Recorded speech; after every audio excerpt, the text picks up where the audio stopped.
time of my life. I never felt this way before. From building timelines to assigning the right people and even spotting risks across dozens of projects, Monday Sidekick knows your business, thinks ahead, and takes action. One click on the star and consider it done. And I owe it all to you. Try Monday Sidekick, AI you'll love to use on Monday.com. You really have to pay attention to how you're reinforcing what they say to you to get out of school, because they will learn how to do that. But this is a pattern. This is a pattern of somebody waking up in the morning and saying, I can't go to school, or I have a tummy ache, or having difficulty even getting out of bed. This is the kid that you're going up into their room 5 times and saying, come on, you have to get to school. This is the child that on Sunday night starts saying, I don't feel good. So you're looking for that pattern. Welcome to Season 8 of Flusterclux with Lynn Lyons, where we talk about managing worry, anxiety, and all the other emotions too. I'm Lynn Lyons. I'm an anxiety expert, author, speaker, and mom. I've been a therapist for 35 years, and I'm still in the trenches with families, helping them navigate daily struggles and big problems. Parenting can be a flusterclux, but we tackle the serious stuff without being too serious. I'm Robin. I'm Lynn's sister-in-law and co-host, and I'm here to ask your questions. And I'm Ed, the producer of Flusterclux. And my brother. And my husband. Anxiety is a family problem with a family solution. Hey, Lynn. Hey, Robin. How's it going? Pretty good. It's finally raining here, which may not sound like a big deal, but we're having a drought. We might be having a drought too, but I'm not sure. But I've heard that many parts of New England are in serious drought. Yes, we're in serious drought. Like people's wells are drying up. Oh, that's too bad. It's such a New Hampshire thing to say. Right. Our wells are drying up, Robin. When we go out to the well, there's no water. Yeah. We Boston folk have outdoor plumbing and yes, indoor you plumbing. do. Good for you. Yeah. Outdoor, indoor. Yeah. Yes. Good for you. So as we're into this school year, there's been a listener question about school avoidance, which I know is a big topic for certain families and a very big topic for all of the school counselors and school nurses, everybody, right? It's like a lot of the school team. Oh, yeah. Teachers, administrators, school nurses, school counselors, adjustment counselors. Yeah, when a child is not coming to school, particularly as the child gets bigger, it really is so disruptive to a family and it gets really intense. And a lot of time is spent trying to resolve that problem. Isn't this the topic that's a lot of the professional work that you do with school districts and schools?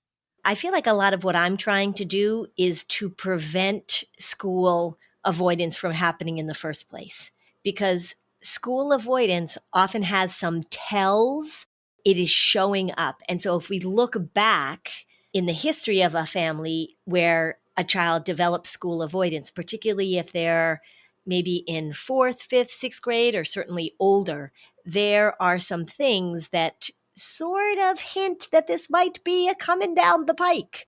So I'm always trying, because I think preventatively, so I'm trying to figure this out. So there's probably 2 things I deal with in school that take a lot of time. One is school avoidance. I do a lot of workshops on that, a lot of trainings on that. And then just the basic, how do we create plans in schools so that we're not doing the disorder? School avoidance is kind of the cherry on the school anxiety sundae, unfortunately. Right. When you think of the work that you've done on school avoidance over the years, how do you think the pandemic had an impact on the number of cases school districts are dealing with? I think it had a huge impact, actually. And I've said this before, the pandemic made school optional, and that was never the case before. And it kind of made work optional for adults, too. It did. I know. It's funny now. Like you hear like, oh my God, my job requires me that I go into the office. People are so aghast. Yeah. So not going to school was an option. And then the other thing that happened is schools miraculously, as we remember, put things in place very quickly that allowed kids to learn from home. And so that technology was in place and people got kind of used to the idea. And so now if you've got a kid that doesn't want to go to school, and there are a few reasons why kids don't want to go to school, but one of the primary reasons is anxiety, of course. If you've got a kid who doesn't want to go to school, the school is like, okay, well, we have this other option available.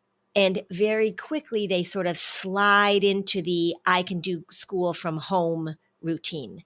And what we know with kids where anxiety is the primary issue, having them not go to school is a really bad plan.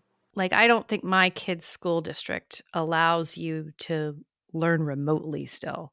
Some do, but not all of them. No, not all. So say you've got a kid who's having a really difficult time coming into school and they're trying to figure out what to do and they want this child to not get behind, et cetera, et cetera. They're like, well, we could put in place a plan that allows them to learn from home. It's not like an option for everybody. It's not like it's on the menu, like in school or out of school. But for kids that are really struggling, they're like, all right, well, we can do this for you. And there are schools where it is an option on the menu. I've heard of schools where it is an option on the menu. Are you glad of that in general, or do you wish that that really didn't linger from the pandemic? I would say I wish it didn't linger from the pandemic, because when I look at the consequences of kids not having that engagement, when I look at the skills that you learn going to school, like not even the academic skills that you learn, but how you go to school, that part of maturing and separating and managing, I feel like letting kids stay home for long periods of time, I haven't seen a single study that says that's a good thing for kids' development. Okay, my last question about this, just because I think it's very interesting, the perspective that you have working with school professionals before, through, post-pandemic on this topic, because there's just no way that this wasn't a big deal. So my last question to you is, do you feel like the approach and strategy prior to the pandemic would have been different? And I fully appreciate that educators in this field took such a hit on so many levels through the pandemic that now they're maybe showing up with more like, let's just do the disorder and let it be, versus bring the same pre-pandemic energy they would have. Yes. So I agree with you 100% that the pandemic knocked the stuffing out of educators. I think the tide is turning a little bit, because I think probably like in 2023, everybody was just like so tired and burnt out. And they were like, fine. And then now I think as we're entering the 25-26 school year, things are shifting a little bit, because I think what happened during the pandemic and immediately after the pandemic is people were really, really concerned about kids' mental health. And we heard that over and over and over again. And nobody wanted to be the teacher, the school, the administrator that pushed a kid over the edge. Nobody wanted to do that. So everybody was really cautious. We were really treating kids with this fragility that has not served them well. And now I think there's a little bit of, okay, let's get back on track here, because what we thought was helping, we're now paying the price for that. I think that we can see that in two pretty prominent ways. One is that schools making the move to remove phones because they're wanting kids to be more engaged and more socially connected at school. And I think, I don't have any evidence of this except anecdotal, is that I think the approach to giving these blanket accommodations that are really not clinically sound, I think that's shifting a little bit. One strong piece of anecdotal evidence is that I was at my friend's house this weekend, my very best pal from college. This sounds very anecdotal. It is so anecdotal because it's about me and my friend. So it's the definition of anecdotal. But she told me that this year, and she's the one, I get so many crazy accommodation stories from her that I've shared on the podcast, because she teaches at a very selective college. And some of the stuff that is requested and some of the stuff that she's required to provide is in the category of wackadoodle-doo. But she told me that this year in teaching her, she's teaching 2 classes, she has the least accommodation letters that she's ever had. Accommodation letters that a student comes in and says, I get this accommodation. And maybe it's just a blip. Maybe next year it'll be back to what it was. But she says it seems as if it's decreasing. And just to clarify, that's because the high schools, the secondary schools started usually the path of accommodation that then the student carries over into college that they would give to her. Correct. And sometimes it starts in elementary school and goes through high school and then goes into college. Yeah. She did tell me, I'll tell you one little anecdote that she told me. She was reading the research about how taking notes on a keyboard is less effective than writing them by hand. And we've known this for a while, that when you write things down, there's some sort of connection between hand writing and brain. So she proposed to her classes that nobody used their keyboard to take notes. And she said the majority of kids were taking notes by hand anyway, but she wanted everybody to take notes by hand. And there was one kid who pushed back and said, I have an accommodation that I use my keyboard. And she said, would you be willing to give it a try to see what happens? And he said, no. But everybody else, she said, is taking notes by hand. So she's interested to see what that will help with their learning. You know, she teaches writing. She doesn't teach writing like handwriting. She doesn't teach cursive. She teaches creative writing and fiction writing and memoir. So she couldn't say, and what skills are you practicing with your rigidity? Yeah, right. Well, she may have said that actually. Yeah. Yeah. She's pretty good at pushing back. But yeah, only one kid, she said, could you give it a try? And he was like, no, not even going to try. So I think the pendulum is swinging a little bit back. I like to think that maybe, and I'm not going to say like all the stuff that I've been saying now for 10 years, but there's a lot of other people besides me that are saying this, is that how do we build kids' capacity? How do we help them develop autonomy? How do we get them better able to manage emotionally and socially? That maybe we're moving out of that post-pandemic panic that, oh my gosh, our kids are damaged and we have to make sure that everybody's okay. It's not great, but I think maybe it's a little bit better. That's great to hear. Well, we'll take a break and we'll come back with the listener question. Okay, it's getting colder outside. Calling for those layers, those cozy, warm sweaters, those fall coats that look so fantastic. Luckily, Quince makes it easy to look polished, to stay warm, and to save big without compromising on quality. Think Mongolian cashmere, $50. Or denim. Denim's back, everybody. How about those great coats that you need to look fabulous, but also keep you warm and toasty? If you wear t-shirts like I do, I already have several of their t-shirts. They have a cotton modal scoop t-neck 3-pack, 3 high-quality t-shirts for $36. And Quince partners directly with top-tier ethical factories and cuts out the middlemen.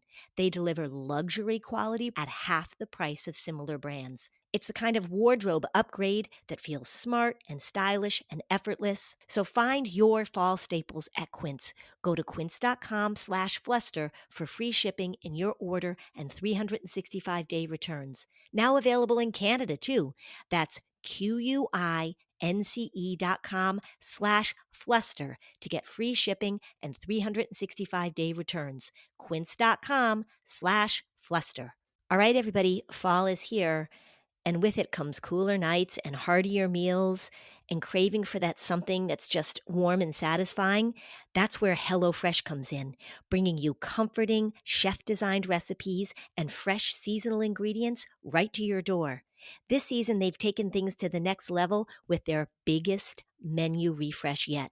So say hello to a whole new way to do dinner. I am fresh off the most delicious pork dish. We had a beef dish. The selections, it's hard to make up your mind. So healthy, so easy to prepare. Include your kids in the cooking. It's a great way to get them involved. The best way to cook just got better. Go to HelloFresh.com/Flusterclux10FM now to get 10 free meals plus a free item for life. 1 per box with active subscription. Free meals applied as discount on first box. New subscribers only. Varies by plan. That's HelloFresh.com/Flusterclux10FM to get 10 free meals and a free item for life. Hey, when I was little, we had a lemonade stand. And we made so much money on that lemonade stand. We were so smart with our little business. And I think we were smart with our money too. Having parents that talked about money, that gave us money skills, really has served me very well throughout my life. Do you want your kids to be smart about money? I think you do. Acorns Early is the smart debit card and money app that grows kids' money skills as they grow up. You can help your kids learn the value of a dollar. We just did an episode on the importance of contributing in a household, giving kids a sense of how to make and develop good, healthy money habits. Are you ready to teach your kids the smart way to earn, save, and spend? Get your first month on us when you head to acornsearly.com/fluster or download the Acorns Early app. That's 1 month free when you sign up at acornsearly.com/fluster. Acorns Early card is issued by Community Federal Savings Bank, member FDIC, pursuant to license by MasterCard International. Free trial for new subscribers only. Subscription fee starting from $5 per month unless canceled. Terms apply at acorns.com/early terms.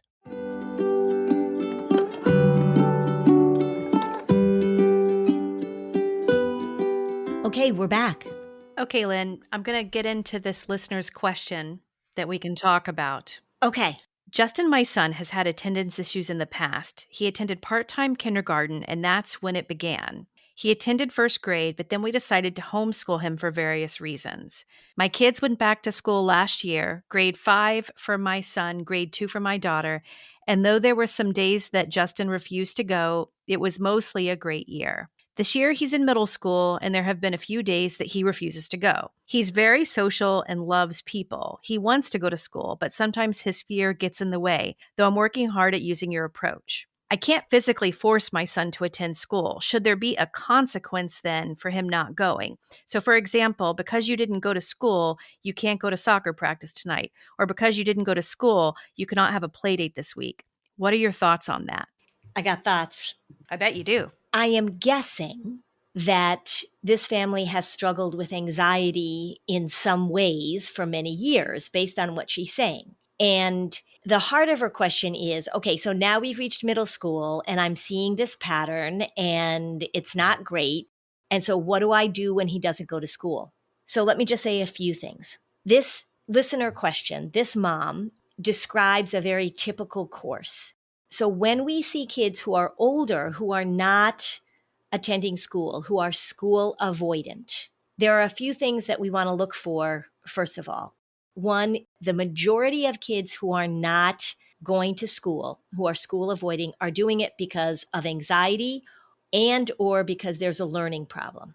So it is very likely for kids that are not going to school and you're trying to figure out why, is that they may have a learning issue that hasn't been addressed and they're afraid of being dumb. They're afraid of falling behind. They're afraid of not being able to understand. That's very, very stressful for kids. So you want to make sure that that's being addressed. The anxiety part, of course, is everything that we've talked about. And very often it's social anxiety. So they're worried about interactions with other people. More boys have school avoidance than girls, by the way. More likely that boys will school avoid than girls. And one of the things that we see is that their pattern of avoidance has been going on for a really long time. And the pattern of parental accommodation has also been going on for a really long time. So as this mom describes what's going on with her son, Justin, who started middle school, difficulty with kindergarten, decided to homeschool for a variety of reasons. That's the key sentence. That's the key sentence, right? So he was probably having difficulty with his little separation anxiety and social anxiety getting into kindergarten. And the parents decided that it would be better to homeschool. Not everybody who homeschools because of anxiety, but a lot of kids that struggle with anxiety end up in this homeschooling category. And then for whatever reason, academically, it's time to get them back into school. Jobs change. It's not working. They realize maybe they're missing out on too much stuff. And then you've got a tiger by the tail because the accommodation has been firmly established. But the other thing that stuck out to me is that the son went to kindergarten, and then in first grade, the mom decided to homeschool. Mm-hmm. The mom, I didn't read the part where she acknowledges that she has a lot of anxiety herself and has been really trying to adopt your methods of moving through accommodation and avoidance. But the thing is, if she were listening, which I think she will be, if she were honest with herself, how she managed watching her son be in discomfort after kindergarten versus how she's handling it now, can she really catch herself and acknowledge the different process too? That's key. Yes, that's key. And what she also said, because we edited her responses, is that she also said that she was so anxious when her kids were little that her goal was to protect them from anything happening. And from them having anxiety too, because she says she's very anxious. Right. So she thought that the way to help them not be anxious was to protect them and to keep them home and to not have them step into anything. So you can imagine this poor mom has this little 6-year-old who's struggling, and she thinks, okay, so my nightmare is coming true. I have anxiety now. I'm seeing it in my son. I've got to change course. I've got to keep my child home. That was her instinctive response. And unfortunately, anxious parents often have not so great instinctive responses about their kids' anxiety.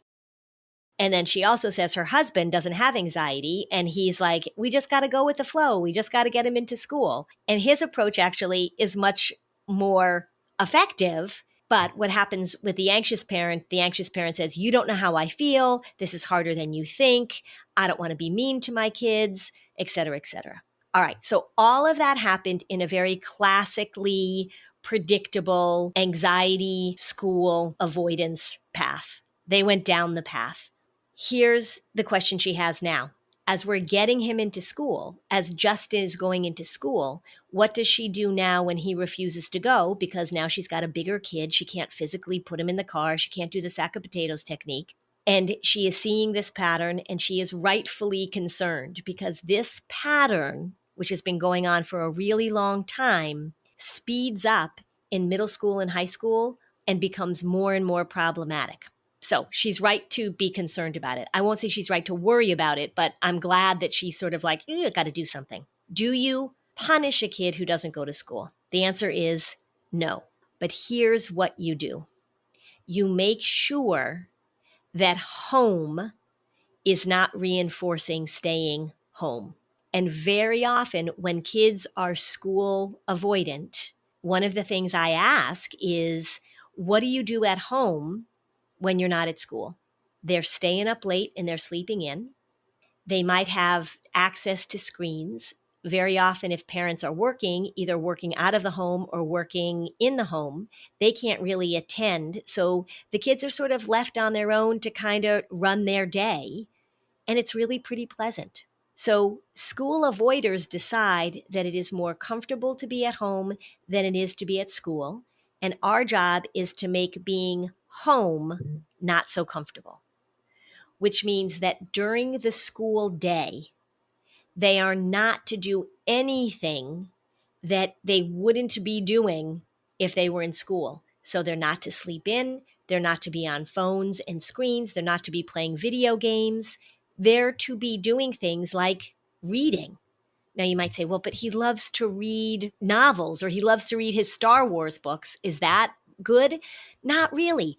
Anything that's reinforcing, anything that says stay home instead of going to school is going to keep this problem going. The other thing too you want to pay attention to is that they should be held accountable for their academics. Parenthetically, Robin, back to your question about pandemic and how that influenced this. It used to be that if a kid missed like 5 days of school, that would be a big deal and a school would really be on top of it.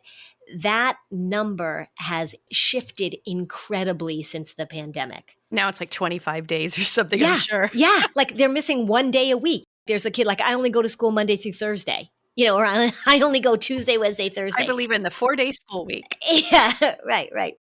What you want to do is very quickly, you want to talk to the teachers, talk to the school, and make sure that he is doing academics during the school day. And sometimes if kids have a long absence from school, because 2 weeks turns into 2 months like nothing, sometimes they'll get tutoring because they want the child to stay on top of things academically. But they make the tutoring really nice. So the tutor comes to the house and the mom is like, oh, would you like a drink or would you like some cookies? Or, It's really helpful. And I have heard this from other people too. So Steve Kurtz, Kurtz, he's a psychologist who I know. He works in New York City. He makes a wonderful suggestion of making the tutoring happen either at school or at the local library. So the child has to leave the house to get the tutoring done. And the more that you let a child stay in the house, the more that you let them be comfortable, the more likely it is that they're not going to go to school. And the level of accommodation of schools and families for kids that aren't going to school is rather mind-blowing at times. I mean, it's like, we're going to do everything to make sure you're okay at home.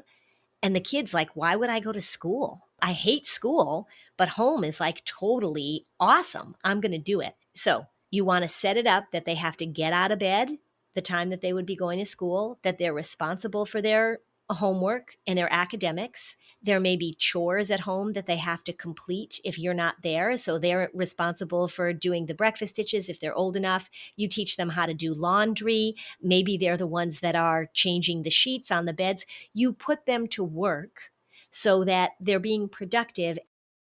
Now, what happens after school? You don't want to punish them for things that they do outside of school hours.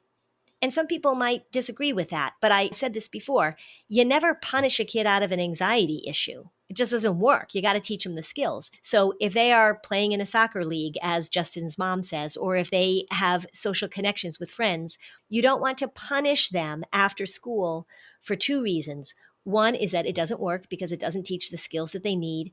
And two, it also interferes with the social connections that they could potentially have. Kids who are school avoidant, one of the main things that happens is that they get left out. So they lose track of their friends. They aren't invited to parties. They aren't included in events. And when they're socially isolated, that's a huge risk factor for developing depression. So we want to keep them involved in things. And of course, because I'm such a big fan of exercise, I would never say to a parent, don't let them go do their physical activity when they're struggling with anxiety, because we want all of that to be happening. We want them to be outside. We want them to be engaging. We want to get their heart rate up. But during the school day, you have to make sure that you treat the school day like a school day. It means that they have a bedtime. I would absolutely make sure, Justin's mom, that he does not have access to screens more than maybe an hour a day, and that he does not have them in his room. It is very, very likely that if you give a school avoider a screen in their bedroom, that they are going to be staying up way too late and they're not going to be able to get up in the morning. So you have to be pretty consistent. You have to kind of be a hard ass. You've got to stick to the rules. And you have to make sure that you are treating this very matter-of-factly, that you have expectations of what he is to accomplish, what his obligations are at home, and that you still are a warm and loving and supportive parent, because you need to give him the message that this is what you're going to do, and we believe that you can do it, and we're going to love you. We're not going to give you the silent treatment. We're not going to punish you. We're not going to put you in solitary confinement. We're not going to make your life austere. But here are the expectations between 7:45 and 3:15 every day. This is not about staying home and having fun. Those are the main things that you want to pay attention to with a middle schooler. I have some questions. When you're talking about setting up, okay, if you're not going to school, then these are the parameters. These are the rules of what that looks like. You really wouldn't be saying that to someone unless there was already a demonstrated avoidance issue. Exactly. So let's talk a little bit about that, because otherwise, if you're like, oh, I'm going to stay home and oh, these are what my rules are, cool, I'm not going back to school. It's got to be a certain point you introduce that, and how you might respond with the first few times is a different response than someone who you clearly realize we have an issue. Correct. So we're talking about a pattern and what you want to pay attention to. And what's interesting, this mom, she's like I know what's going on now because it's been going on really with kids who develop school avoidance. Very rarely do they have no issues, no problem, nothing is happening, and then suddenly in sixth grade, they won't go to school. Now, if that happens, if you've got a kid who's never pushed back, they weren't a tummy ache kid, you weren't figuring out how to get them into the door in first grade, and then suddenly, dramatically, that may be something that you really want to pay attention to a little bit differently, because it may be that there is some sort of relationship, there's some bullying going on, there's something going on that sort of made that dramatic shift that you want to pay attention to. But if you've got a kid who in the morning or on Sunday night has consistently been a little anxious, a little nervous, a little tummy achy, that's what you really want to pay attention to. Because if a kid is school avoidant, which means that they're consistently staying home, they're consistently saying, I have a physical symptom where I can't go to school, you really have to pay attention to how you're reinforcing what they say to you to get out of school, because they will learn how to do that. But if you have a kid that every once in a while, say you've got this kid who works really hard, they're getting their schoolwork done, maybe they're a kid who pushes the envelope and you know that they're worn out and they're like, oh, I just am not going to go to school today, Mom. If that happens 3 times a school year, have at it. Take that day off. My mom used to let me do that too. But this is a pattern. This is a pattern of somebody waking up in the morning and saying, I can't go to school, or I have a tummy ache, or having difficulty even getting out of bed. This is the kid that you're going up into their room 5 times and saying, come on, you have to get to school. This is the child that on Sunday night starts saying, I don't feel good. So you're looking for that pattern. I love that you brought up that perfectionistic thing, because we know that from the research that it's very often a learning issue or social anxiety are the 2 things that can really get this thing going. But you bring up the perfectionistic thing, and I'm just sort of thinking through my little group of people that I work with. And that's a very prominent thing that shows up in my practice as well. They will avoid because they're not ready. They will avoid because it's not social anxiety, but they feel like they can't hand something in, or they're anxious about taking a test. And that's the other question I had for you, because you said that consequences aren't necessarily the right thing. And I fully appreciate when we're talking about the kid who has the pattern, who literally is not going to school subsequent days, versus the kid that has a pattern of frequently requesting to stay home. There's kind of still like a different thing going on. But if it's sometimes a choice between what do you think sounds the most uncomfortable, missing out on X, or going ahead and taking the test when you feel unprepared. I don't know. I feel like that could kind of be effective if my mom had been educated in the Lynn Lyons way and gone back in time and said, like, okay, so you don't want to go to school because of this. And if you don't go to school, though, then you can't do this. Let's talk about which one is worse, which one is more uncomfortable for you. And shouldn't you make the choice to do this or this? Owning that it's about discomfort. Yes. And the tricky part of that is that if you've got a kid who's socially anxious and that's why they're missing school, allowing them to miss soccer practice or allowing them to miss something else that's social feels like a punishment, but is actually supporting the social anxiety. So it's tricky. So you got to know your kid. The words I like the best in dealing with this is that there have to be clear expectations set. You might say, well, you haven't gone to school today. So that means you can't go and play with your friends outside until all of your academics that you were supposed to do today are done. And the reason I stay away from the word punishment or consequences is because very often they're not connected. So, okay, so you didn't go to school today, so you can't have any screen time after school. Now, I will tell you that I have clients where they, when they're not in school, they absolutely want to be on their screens the whole time. And a lot of their motivation for not going to school is so that they can be on screens. They want to watch video games or play video games. They want to be on a screen. They want to watch YouTube for 8 hours in a row. And in that case, I would very clearly say, if you don't go to school, you don't get your phone. There's no screen time during school and after school. So it's hard to come up with like, this is a hard and fast thing. I would say, like, we want to know what's going on with the school avoidance? Is it like, hey, I've just figured out how to work the system and I can stay home and have a fun day? I can be Ferris Bueller or go out to lunch with my mom? Or is it that they need the exposure of being in school in order to get over their social anxiety? So school becomes the exposure practice that kids need. We've got to get them in the building so they can practice doing the things that make them uncomfortable. So there is some nuance to it for sure. I think that with screens especially, Ed and I have been so liberated and having no difficulty whatsoever in screen restriction. And I would 100%, if you're a parent who's pushing back on this, I would say to really rethink why.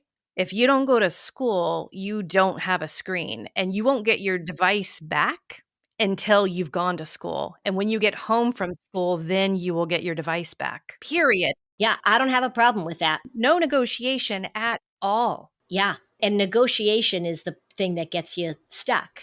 And we've talked about this before, is that kids with ADHD love to negotiate and kids with anxiety love to negotiate too. And they're very good at making their parents, particularly if the parent is anxious, they're very good at making the parent feel worried that they're doing something, that I'm hurting my child. My child doesn't want to go to school.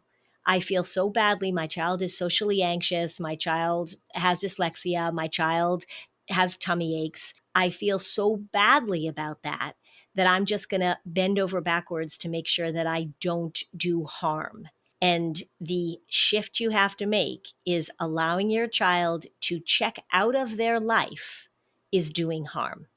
So yeah, I have no problem with the screen thing. And I mean, I was just talking to this lovely teenager that I see, and she was telling me how exhausted she is, and she's not getting enough sleep because she's so busy. And I said, when do you want to get to sleep? She said, well, I have to get up at 6, so I like to be asleep by 10 or 11. And I said, when are you going to sleep? And she says, midnight or 1. And I said, so you're getting 5 hours of sleep? She said, yeah, last night I got 5 hours of sleep. I said, what are you doing? She said, well, I finish my work at 10 or 11, and then I scroll for an hour or 2. Oh, that killed me. Yeah. So, Lynn, that girl who got 5 hours sleep, I just want to embolden parents listening who have kids in middle school and high school. And my friends and I talk about this a lot because we now all have high school students with a few middle schoolers. But just within the Apple settings, you can absolutely turn their phones off from 10 p.m. until 7 a.m. or whatever. You can customize when their phone goes off based on the day of the week. You can shut down apps. You can do all of these things. And this is like one of the best things you could do. One of my best friends and I just went on a little girls' getaway, and we spent a lot of time talking about sharing parenting notes on screen, management, screen policies. Scott Galloway did that amazing interview with Trevor Noah that I loved, and he picked up on this again. And I think he was actually only repeating Jonathan Haidt's line that we are just really overprotecting our children out in the real world and underprotecting them online. And my friend uses an app that actually can see the content. We don't see the content, but we can control the time and the amount of time online. Like there's like so many different ways to do it, but basically pick one, pick both, do it. And our children in this generation are not learning how to read. They're not developing the attention span to read. There's so many damaging things, and the evidence just keeps piling up. It keeps piling up. The interview that I did with Jean Twangy she is absolutely crystal clear about this. She is sounding the alarm. She's saying enough. Okay, so also interesting. I know we always go back to talking about screens and phones, but it touches everything. And like as parents, we have to just like do it. We have to do it. Have to just do it. And New Hampshire got rid of the phones in school, state law, but the rollout has been, anyway, it's all over the place as one would predict. But the kids that I see that are not having their phones during school, the teenagers, one of them told me the other day, I go, how's it going? Well, most of them I say, how's it going? And they're like, you know what? I kind of like it. And then one of them said to me, but we'd never admit it to our parents. We can't admit it, but really, she says, it's really pretty good. I talked to another boy who was like, it's kind of nice because we're all sitting around and talking to each other at lunch. So come on, everybody. Come on. We don't have to keep saying it over and over and over again, but apparently we do. Because how can you have a teenager who's talking to me who's struggling with the things that she's struggling with, and she's got her phone in her bedroom. Take it out of the bedroom. Shut it off. Take it out. We're going to take a break, and we'll be right back.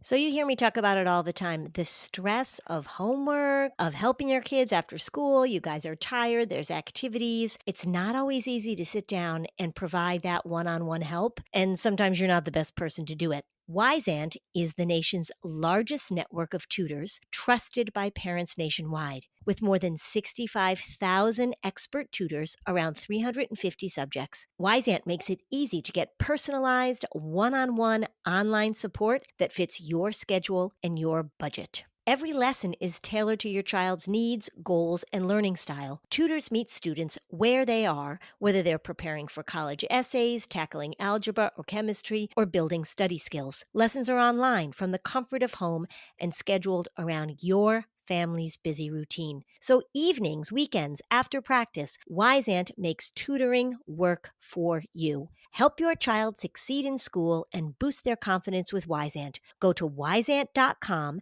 that's Wyzant.com, and book your first lesson today. And just for Flusterclux listeners, use the code podcast15 to enjoy $15 off your first lesson. Visit Wyzant.com and give your child the tools they need to thrive.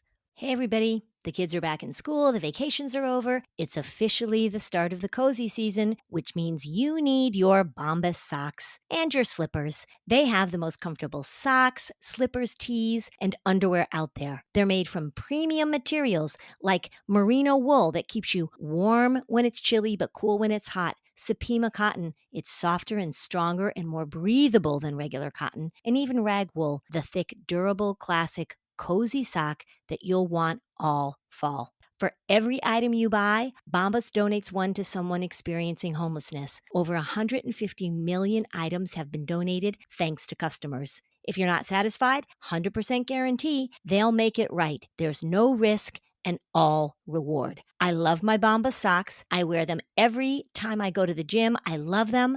I wear them hiking. They last and last and last. In fact, I just got back from a hike wearing my Bombas compression socks. Head over to bombas.com/audio and use code AUDIO for 20% off your first purchase. That's BOMBAS.com/audio. Code AUDIO at checkout. When it comes to what your family eats and drinks, you know your choices matter. You're the expert because you know what fits your life. And getting it right starts with good information. That's why America's beverage companies are sharing more information about our ingredients at goodtoknowfacts.org. No spin, no judgments, just the facts straight from the experts for more than 140 beverage ingredients. Visit goodtoknowfacts.org.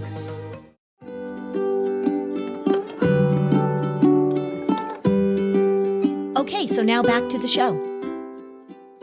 I just want to get back to this sweet mom who wrote, who is really trying to do right by her kids with her own anxiety and is really trying to work on her own too. You know, as you were giving really pragmatic approaches to this, and I really took the theme that like, you've got to be very pragmatic. This is the story of what you're going to do if you avoid. She's probably like, that's pretty hard for me because I have my own lens of, oh my gosh, my kid is anxious. I'm now anxious because my kid is anxious, and we're in that cycle. And that's Or my kid is anxious because I'm anxious, right? So she's feeling guilty, she's blaming herself, all that stuff. exactly. She says that her husband has, let's not say he doesn't have anxiety. Let's just say that his patterns don't really come up in this content of parenting. Mm-hmm. But work together where you can, without emotion, without your son around, talk about this from a pragmatic place. And if he's the one that has to introduce those rules a little more efficiently, then do that. This is why it's really great if there's more than one caregiver. Correct. And when we've got one anxious parent and one non-anxious parent, the non-anxious parent is very often shut down. I've said that a lot. The anxious parent says, you don't know how this feels. You're being mean. I can't do this. This is too hard. Look at how upset he is. So this mom has to really elicit the help of her husband. And the husband, the dad, has to be empathic that this is really hard for the mom. So rather than arguing about it, I'm telling you right now, the dad has really important skills to offer this situation. So when he says, come on, we can get him to school, it is the job of the mom to not push back against that. And I want the dad to support the mom. I don't want the dad to support the mom in her anxiety and her accommodating, but I want him to say, I know this is really hard for you.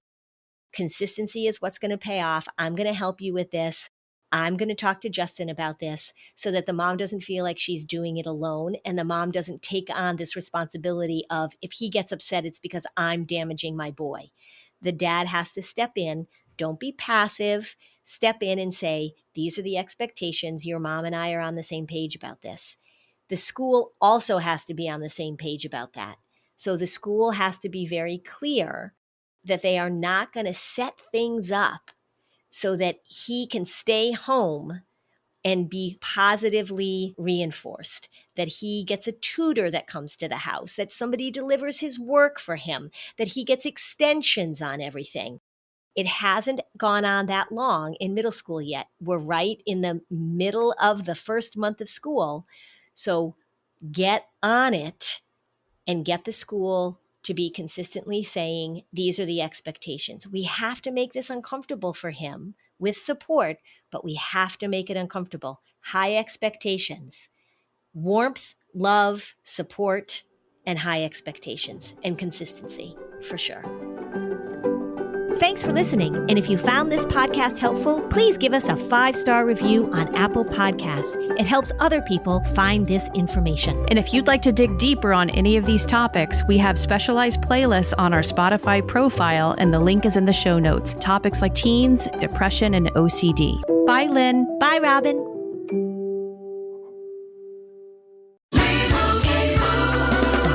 Doug. Here we have the Limu Emu in its natural habitat, helping people customize their car insurance and save hundreds with Liberty Mutual.